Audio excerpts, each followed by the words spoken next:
இதெல்லாம் அனுபவிச்சுக்கிட்டு தான் இருக்கும். ஏ உன் தங்கச்சிக்கு நடக்கல? கேளவல. ஆமாண்ணா, அம்மா சொல்ற மாதிரி இதெல்லாம் சகஜம்தான். காலேஜுக்கு பஸ்ல போறப்போ மேல வந்து வந்து விழுவாங்க. நாங்க தள்ளி தள்ளி போனாலும் பக்கத்துலயே ஒரு சீட் தான் நிப்பானுங்க. வேலைக்கு போற பொண்ணுங்களோட ட்ரெஸ் வாங்கி பாருனா, அதுல எவ்வளவு கைரேகை இருக்குன்னு உனக்கே தெரியும். நான் சொல்றேன்னு தப்பா நினைக்காதீங்க தம்பி. எங்க கார்மெண்ட்ஸ் சூப்பர்வைசர் சொல்லித்தரங்கிற பேர்ல தினமும் ஒரு சீட்டு தான் இருக்கிறான். கம்ப்ளைண்ட் பண்ணா வேலை போய்ங்கிற பயத்துல யாருமே சொல்றது இல்ல. இதெல்லாம் எங்களுக்கு பழகி போச்சு தம்பி.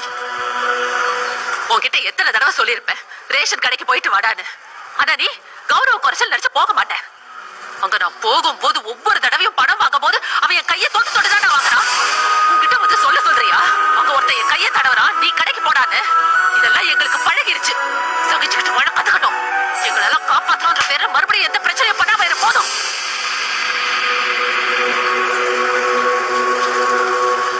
மாமா மாமா. என்னம்மா? இங்கெல்லாம் தொட்டா தப்பா மாமா? ஏமா?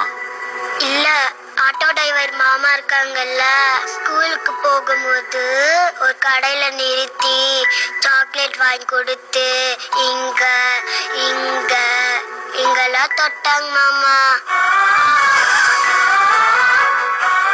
ஸ்ரீநிதிக்கிட்டையும் இப்படிதாங்க மாமா பண்றாரு. இதெல்லாம் அம்மா கிட்ட சொன்னா ஆட்டோல கூட்டிட்டு போக மாட்டேன்னு சொன்னார் மாமா.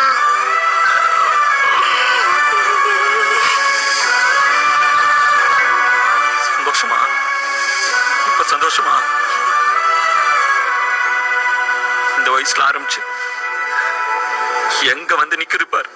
சொல்லுமா, இப்ப என்கிட்ட சொன்ன எல்லாத்தையும் அந்த குழந்தைகிட்டயே சொல்லு. இந்த ஆட்டோ டிரைவரு அப்படிதான் தொடுவான். பொறுத்துக்கோன்னு சொல்லுமா. பெருசானாலும் இப்படியாதான் இருக்கும், கத்துக்கன்னு சொல்லுமா. நீங்க பொறுத்துக்கிட்டீங்க சரி, உங்க பொண்ணையே பொறுத்துக்க சொல்றீங்க. சரிம்மா, நீ சொல்லுமா. இப்ப நான் என்ன பண்ணும் சொல்லு.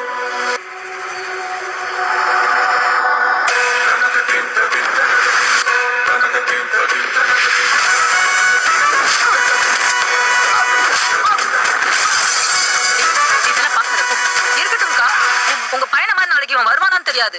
ஆனா அடி வாங்கலாம் பாத்தீங்களா, அவனை மாதிரி மட்டும் இவன் வரவே கூடாது.